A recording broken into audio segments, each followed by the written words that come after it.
모든 것이 다 하나님의 은혜인 줄 믿습니다. 할렐루야.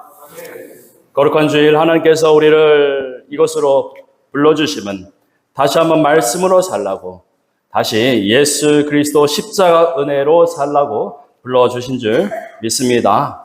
오늘 우리가 이 말씀을 들을 때에 연약한 종을 통해 하나님이 들려주시는 그 능력과 회복의 말씀을 들으시는 여러분 다 되시기를 주님의 이름으로 축복합니다. 지난주일 우리는 귀신 들린 딸을 위해서 예수님 앞에 엎드려 나를 불쌍히 여겨 주소서 간절히 부르짖던 그 가나안 여인의 이야기를 살펴보았습니다. 그때 그 여인은 자신을 외면하시던 예수님이 심지어 상 아래의 개에 비유하셨지만 그럼에도 딸을 위해 간절히 부르짖었다고 했습니다. 그러자 예수님은 마치 여인의 그런 모습을 기다렸다는 듯이 여인의 믿음을 칭찬하시고 여인의 딸이 낫게 되는 기적이 있었다, 마태복음은 증언하고 있죠.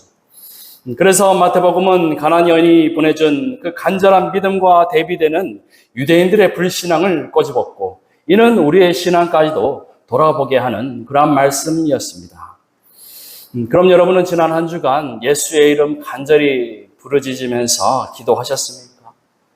나를 불쌍히 여겨달라고 호소하면서 믿지 않는 자녀들을 위해서 기도하고 또 질병으로 고통받는 그 가족들을 위해서 여러분 기도하셨습니까? 여러분 다시 한번 말씀드리지만 지금은 우리가 간절히 기도해야 할 때입니다. 하나님은 우리가 기도하면 들어주시고 기도하지 않으시면 우리를 돌보지 아니하시는 그런 분은 아니시지만 분명한 사실은 우리가 주를 간절히 찾고 기도하기를 원하신다는 거예요. 왜냐하면 지금은 종말의 때이고 종말의 때에는 세상 권세를 움켜쥔 사단 마귀가 울타리에서 벗어난 양을 노리는 늑대처럼 믿음이 연약한 자를 잡아 삼키려고 호시탐탐 노리고 있기 때문입니다.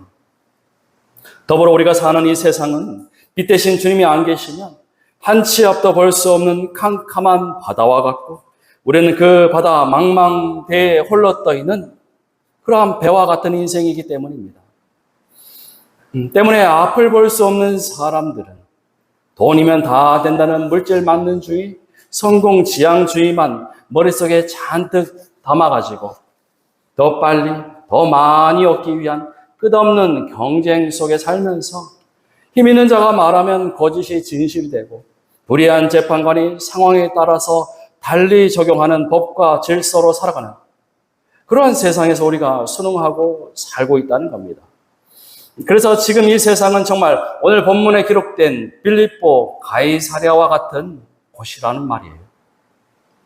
그런데 이런 세상에서 우리 주님이 안 계시면 우리가 어디로 가야 할지 또 어떻게 살아야 할지 알 수 없게 되고 또 누구를 믿고 살아야 할지 몰라서 방황하고 결국에는 주저앉고만 그러한 안타까운 인생이 될 수 있다는 겁니다. 감사하게도 오늘 본문 13절에서 빌립보 가이사랴 지방으로 예수님이 가시면서 제자들과 함께 동행하셨듯이 우리가 가는 이 인생길에도 주님이 함께 동행하여 주신다고 세상 끝날까지 내가 너와 함께 하리라 그 약속의 말씀을 우리에게 주셨어요.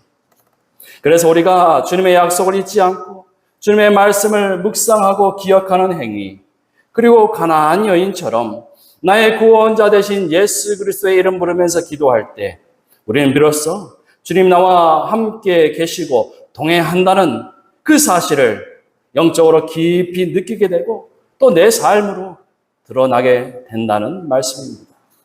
여러분 날마다 말씀을 묵상하시면서 다시 한번 힘써 기도하시길 바랍니다. 정말 우리가 의지할 분은 오직 예수 그리스도밖에 없기 때문입니다. 여러분 우리 어디 숨겨둔 재산이 있습니까? 전화하면 뒤를 봐줄 사람이 있습니까? 아니면 어디 가서 엎드려 절하면은 금고에서 돈가방 꺼내서 척척 던져줄 그런 사람도 없지 않습니까? 그런 거 하나 없어도 우리에겐 나사렛 예수 그리스도의 이름이 있지 않습니까? 우리가 엎드려 예수의 이름으로 기도할 때 하나님 아버지가 우리를 돌아보시고 우리의 기도에 응답하여 주심을 여러분 다시 한번 믿음으로 고백하시고 믿지 않는 자녀들을 위해서 병환 중에 있는 부모님을 위해서 여러분 힘써 기도하실 때 반드시 응답받게 되는 기적의 주인공 다 되시기를 주님의 이름으로 간절히 축복합니다. 여러분 방금도 언급했지만 지금 우리가 사는 이 세상은 예수님이 제자들과 함께 가셨던 빌립보 가이사랴 지방과 같은 세상이에요. 여러분 빌립보 가이사랴 지방이 어떤 곳이냐 하면요, 당시 로마 최고 권력자였던 아우구스투스 황제의 칭호 카이사르 아우구스투스의 이름을 따서 헤롯 대왕의 아들 헤롯 빌립보가 로마 황제에게 환심을 사기 위해 건설한 도시입니다. 그래서 도시 이름 자체가 카이사르, 즉 황제의 도시, 황제에게 바치는 도시라는 그런 의미를 담고 있기 때문에 황제를 신으로 숭배하는 신전과 기념물이 도시 곳곳에 있었어요. 이뿐만 아니라 그리스 로마 신화에 등장하는 신을 섬기는 제우스 신전, 네메시스 신전 등이 있어서 이방 우상 숭배 문화가 뿌리 깊게 자리 잡은 그러한 곳이었다는 겁니다.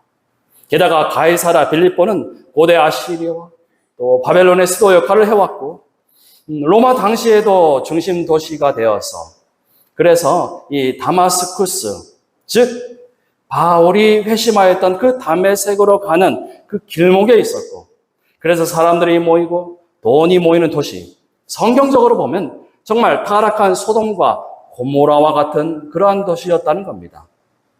흥미로운 점은요, 이 아우구스투스 황제 이름을 따서 건설한 도시가 처음이 아니었다는 거예요.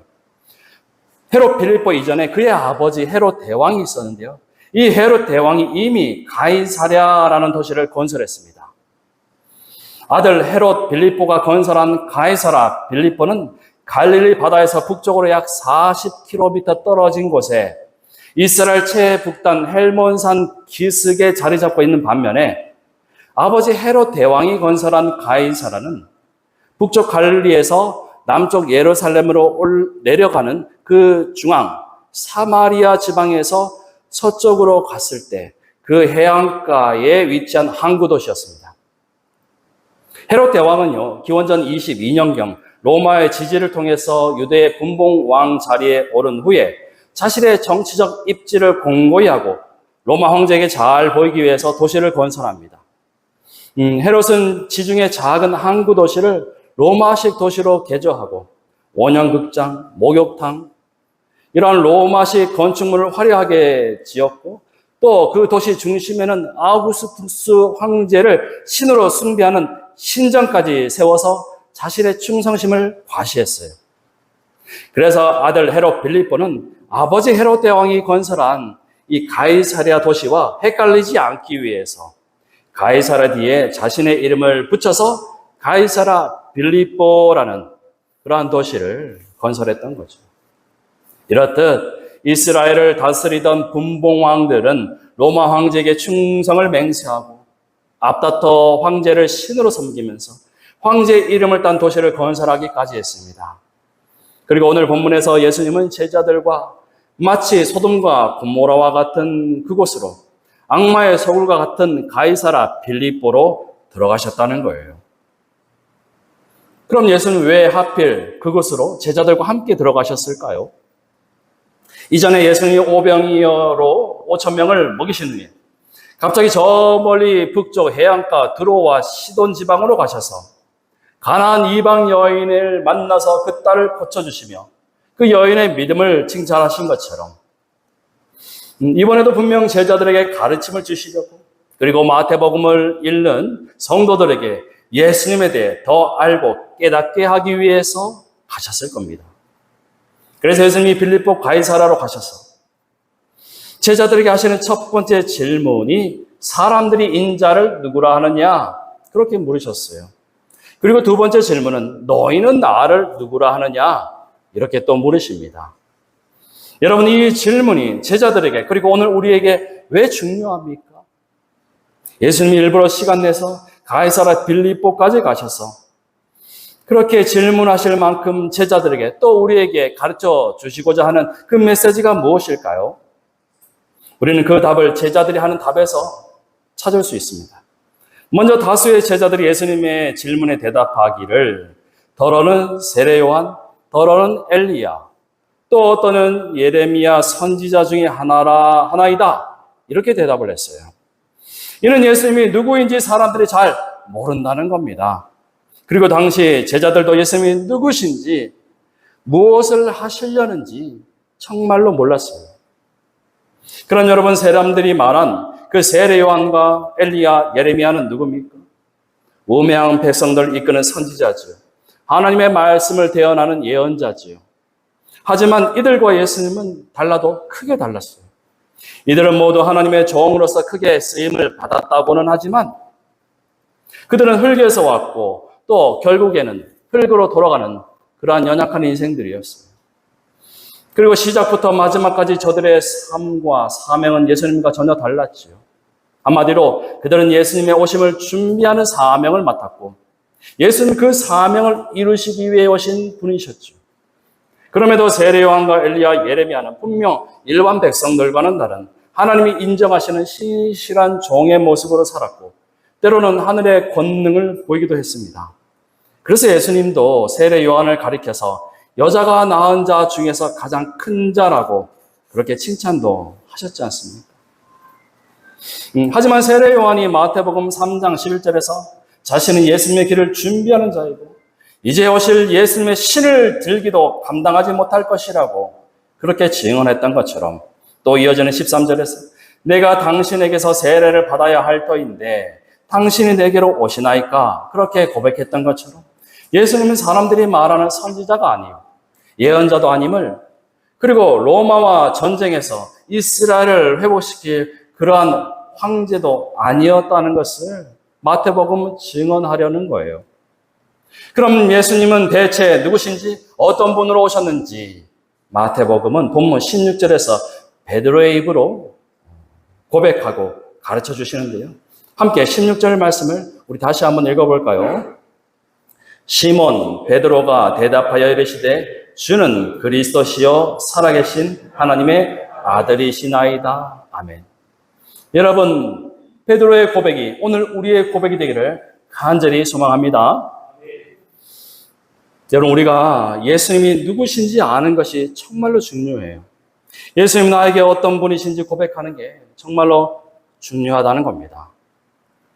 제가 초등학교 시절에 교회 가려고 버스 정류장에 서 있었어요. 이 성경책을 들고 있으니까 누군가 저에게 물으시는 겁니다. 아마 그분도 교회에 다니셨나 봐요. 제게 어느 교회 나가냐 그렇게 물으셨어요. 그래서 어느 교회 나간다 했더니 교회 담임 목사님 이름이 뭐냐 그렇게 물으시는 거예요. 초등학교 5학년인데 담임 목사님 이름이 기억날 리 있겠습니까? 순간 당황해가지고 잘 모르겠다고 우물쭈물하고 있으니까 그분이 담임 목사님 이름도 모르고 교회를 다니느냐? 그렇게 저에게 핀잔을 주셨어요. 여러분, 담임 목사님 이름 모르고 교회 가면 안 됩니까? 동북교회는 괜찮습니다. 혹시나 생각나지 않으면 예수님이라고 말씀하세요. 사도 바울도 그렇게 얘기했지 않습니까? 그리고 또 얼마 전에 가족 모임이 있어서요. 안동에서 우리 동생들 가족과 함께 모였어요. 제 조카가요, 6명이나 됩니다. 누나, 딸 2명, 또 동생 2명에 또 아들 2씩 있으니까 6명이나 되죠. 그 중에서, 이제 초등학교 3학년이 된 그 조카에게 예수님의 제자들에게 하신 그 질문을 던져보았어요. 너 큰아버지 이름 아느냐? 그렇게 물어봤어요. 저잖아요. 그런데 이놈이 큰아버지 이름을 모른다는 겁니다. 그럴 수도 있지. 제가 너그럽게 이해하면서. 그러면 할아버지, 할머니 이름은 아냐? 그렇게 물었어요. 그러니까 이놈이 모른다는 거예요. 제가 살짝 충격을 받았어요. 왜냐하면 조카들 중에서 공부 좀 한다고, 영재라고 그렇게 칭찬받던 그런 아이였기 때문입니다. 그래서 혹시나 하면서 평소에 공부를 봐주던 고모 이름은 아느냐? 그렇게 또 물어봤어요. 그러니까 고모 이름은 안 돼요. 여기서 제가 또 충격을 받았어요. 어째서 큰아버지 이름도 모르고 할아버지, 할머니 이름도 모르면서 고모 이름은 아느냐? 그렇게 물었더니 이제 고모가 공부를 가르쳐 준대요. 엄하게 가르친다고 합니다. 그래서 고모 목소리만 들리면요, 자다가도 벌떡 일어나서 숙제를 한다 그래요. 그러니까 고모가 무서워서 그 이름을 안다는 거예요. 여러분, 우리가요, 담임 목사 이름은 몰라도 부모님 이름은 알아야 되지 않습니까? 부모 이름을 알아야 내가 김가인지 박가인지 알 수가 있고, 내 뿌리가 어디인지 알아야지 내 정체성을 분명하게 세울 수 있기 때문입니다. 내가 어디서 왔는지 알아야 어디로 가게 될지 알기 때문입니다. 마찬가지로 우리가 영적인 아버지, 나를 보내신 하나님 아버지를 알지 못하면 부모 없는 자식처럼 내가 누구인지 모르는 그러한 상태가 된다는 거예요. 내가 물에 빠져서 죽다 살아났는데 누가 나를 구해 주었는지 모른다면 그 은혜를 누구에게 갚고 또 누구에게 감사하다고 말할 수 있겠어요? 그리고 앞으로도 계속해서 죽음의 구렁텅이로 빠지지 않도록 붙잡아 주시는 분, 나를 죄와 사망으로부터 지켜주시는 분인지 누군지 모르고 살아간다면 여러분, 우리 인생이 어떻게 되겠습니까? 갈팡질팡하면서 이리 기웃 저리 기웃하는 인생. 그래서 집 나간 당자처럼 아무리 구하고 노력해봐도 행복하지 않고 결국에 마음에 공허함만 남는 그러한 인생이 되고 말겠죠. 그러다가 사단마귀의 달콤한 말에 홀려서 따라가다가 결국 죽음으로 끝나는 비참한 인생을 맞이하게 된다는 겁니다. 오늘 본문에서 예수님은 제자들을, 그리고 우리를 우상이 지배하고 세상에 온갖 더러운 죄악이 넘쳐나는 가이사라 빌립보로 초대하셨어요. 그리고 그곳에서 우리에게 물으십니다. 너는 나를 누구라 하느냐? 여러분, 오늘 우리는 이 질문에 분명하게 대답할 수 있어야 해요. 온 세상이 가이사르 황제를 그리스도라고 기름 부음 받은 왕이라고 고백할 때 우리는 예수를 나의 그리스도, 나의 왕이라고 고백할 수 있어야 한다는 겁니다. 여러분 잘 아시겠지만 한 번 더 짚고 넘어가자면요, 그리스도는 기름 부음 받은 자라는 뜻입니다. 히브리어로 기름 부음 받은 자는요, 마시아흐라고 발음하는데요, 우리가 아는 메시아입니다. 그리고 이 단어가 그리스 헬라어로 번역되면서 메시아가 그리스도가 되는 거예요. 그래서 구약시대 특별한 사람을 하나님의 일꾼으로 세울 때 그 머리에 기름을 붓는 의식을 행했고, 이는 하나님의 권능과 하나님의 영이 그에게 임했음을 상징하는 의식이었습니다. 그래서 왕이나 제사장, 예언자, 선지자 이 세 가지 직분을 세울 때 기름을 부었어요. 이스라엘 백성들은 하나님께서 장차 이 모든 직분을 온전히 이룰 특별한 기름 부음 받은 자, 곧 메시아를 보내주셔서 자신들을 구원하실 것이라 그렇게 굳게 믿고 기다렸습니다. 문제는요, 이스라엘 백성들은 예수님이 자신들이 기다리던 그 메시아인 줄 알아보지 못했다는 겁니다. 구약 성경이 예수님을 가리키고 예언하는 말들로 가득 있어도 이를 외면하고 이제는 로마 황제를 그리스도라고 나의 왕이요 구원자라고 고백하는 그런 제약된 모습으로 변질되고 말았다는 거예요.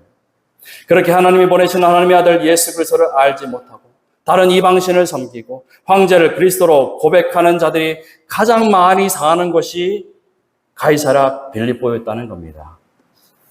지금도 여러분, 교회를 다니면서도 주가 그리스도이심을 고백하지 못하는 사람들이 있어요. 왜냐하면요, 가이사라 빌립보에 오래 살다 보니까 이 말 못하는 우상이 수호신이 되고 돈과 물질의 신이 지금 당장 내게 필요한 신이라고 그렇게 믿게 되었기 때문입니다. 창세기 1장 1절 살아계신 하나님이 천지를 창조하셨다는 이 말씀을 믿지 못하겠다, 그렇게 고백하는 성도들이 참 많이 있어요. 왜냐하면 말씀을 믿지 않는 자들이 세상의 지식으로 우리를 판단하고 합격, 불합격 등급을 매기기 때문입니다. 하지만 마태복음은 우리가 비록 가이사라 빌립보 같은 세상에 살고 있지만 예수를 주로 시인하고 그리스도로 고백해야 한다, 그렇게 말하고 있어요. 그리고 베드로가 예수님을 주님이라고 그리스도시며 살아계신 하나님의 아들로 고백했을 때 예수님은 베드로를 향해서 내가 복이 있다, 그렇게 말씀해 주셨어요. 현대인 성경은 이렇게 번역합니다. 요나의 아들 시몬아, 너는 행복한 사람이다. 여러분, 당시 가이사라 빌립보에는요, 전국 각지에서, 아니 전 세계에서 많은 사람들이 장사해서 돈 많이 벌고 싶은 사람들이 몰려들었어요. 로마에 잘 보여서 출세하고 성공하고 싶은 사람들이 몰려들었어요. 그들은 모두 넓은 땅 소유하고 큰 집에서 하인을 많이 거느리고 살면서 행복하게 살고 싶었을 겁니다. 그런데 예수님은 그렇게 애쓰고 노력하는 사람들이 아니라 시몬 베드로에게 복이 있다. 너는 행복한 사람이다. 그렇게 축복해 주셨어요. 어째서 그렇게 말씀하셨을까요? 사도 바울이 빌립보 3장 8절에서 내 주 그리스도 예수를 아는 지식이 가장 고상하기 때문이라 내가 그를 위하여 모든 것을 잃어버리고 배설물로 여긴다. 이렇게 고백했던 것처럼 세상 모든 것을 다 가진다 해도 내 안에 예수가 없다면 그 모든 것이 나에게 해로운 것, 아무것도 의미 없는 그런 것이 되기 때문입니다. 그리고 훗날 베드로도 베드로 후서 1장 2절에서 이렇게 고백하지요. 하나님과 우리 주 예수를 알므로 은혜와 평강이 너에게 더욱 많을지어다. 살아계신 하나님의 아들 예수를 아는 것만으로도 내게 은혜가 있고 평강이 있다. 베드로가 그렇게 고백하게 됩니다. 여러분, 우리가요, 예수를 그리스도로 나의 구원자, 나의 하나님이라고 고백했을 때 우리는 비로소 참된 행복을 누리게 됨을 여러분 믿으시기 바랍니다. 그래서 다윗이 시편 51편 11절에서 주의 성령을 내게 거두지 마소서 그렇게 고백했던 것처럼 우리는 영적인 존재이기 때문에 하나님의 영이 우리와 함께 있을 때 살 수 있다는 겁니다. 그래서 우리가 진정 행복하려면 예수를 아는 것에서부터 예수와 함께 할 때 그 행복이 시작됨을 여러분 믿으시기 바랍니다. 여러분, 우리가 예수를 그리스도로 내 인생의 주인 되시고 우리의 구원자 되심을 고백할 때 주님은 우리에게 특별한 사명을 주시고 새로운 인생으로 변화시켜 주시는데요. 예수님은 요나의 아들 시몬에게 베드로, 곧 반석이라는 새로운 이름을 주셨어요. 그리고 이 베드로를 통해서 교회가 세워지게 될 것이라고 이 가이사라 빌립보 같은 세상에서 교회를 세우라는 특별한 사명을 맡겨주셨어요. 여러분, 오늘 주님은 저와 여러분에게도 베드로처럼 특별한 사명, 특별한 일을 맡겨주셨죠. 여러분, 그 일이 무엇입니까? 하나님이 저와 여러분에 맡기신 그 일이 무엇입니까? 지난 일주일간 새벽 기도의 시간에 스가랴 말씀을 함께 나누었는데요. 어제 토요일 아침에 나눈 스가랴 4장 말씀을 보시면 스룹바벨이 성전을 세우는 그 일에 부르심을 받았을 때 주변에서 솔로몬 성전에 비해 작고 초라한 성전을 세우게 될 거라 그렇게 말하면서 이마저도 완성하지 못할 것이라고 비웃고 조롱하였다 그럽니다. 이 일로 인해서요, 이스라엘 백성들은 그들을 앞에 놓인 그 현실 앞에서 낙심하고 16년이나 그 공사를 중단한 상태였다는 겁니다. 그때 하나님은 스가랴를 통해서 스룹바벨에게 말씀하시지요. 작은 일의 날이라고 멸시하는 자가 누구냐? 사람들이 스룹바벨의 손에 다림줄이 있음을 보고 기뻐하리라. 이 일곱은 온 세상에 두루다니는 여호와의 눈이라. 아멘. 이 말씀은요, 인간의 눈으로 보기에는 작고 초라해 보이는 작은 일이라 할지라도 그 일은 하나님의 계획 아래에 놓여 있으며 그분의 능력으로 반드시 완성될 것이라는 위로와 용기를 주는 언약의 말씀이었어요. 아멘. 여러분, 우리도 처음 예수를 믿고 예수의 길을 따라가겠다고 고백했을 때 분명 하나님 우리에게 맡기신 일이 있지 않습니까? 가정을 구원하는 일, 교회를 잘 섬기는 일, 또 어려운 이웃을 돌보는 일, 자녀를 믿음으로 잘 양육하는 일, 지역사회를 섬기고 복음을 전하는 일, 그 어떤 일이든지 하나님이 우리를 통해 이루고자 하시는 그 일이 있었을 겁니다. 여러분, 이 시간에 다시 한번 하나님이 나에게 맡기신 그 일이 무엇인지 우리가 돌아보길 원합니다.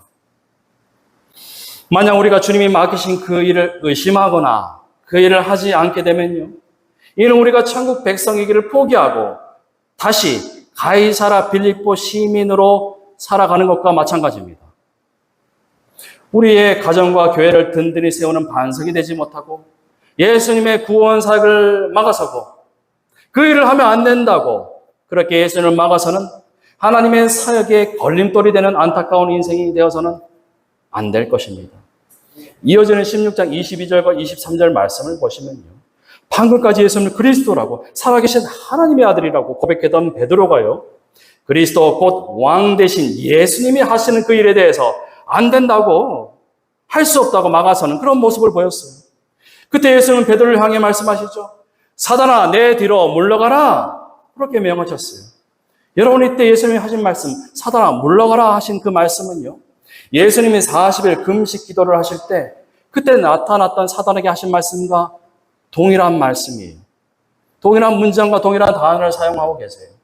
그러면서 예수님이 베드로에게 너는 나를 넘어지게 하는 자로다. 그렇게 말씀하셨어요. 여러분 베드로가 한순간에 반석에서 넘어지게 하는 걸림돌로 변하는 장면입니다. 아직도 베드로의 눈에는요, 예수님이 그리스도로 안 보였기 때문이에요.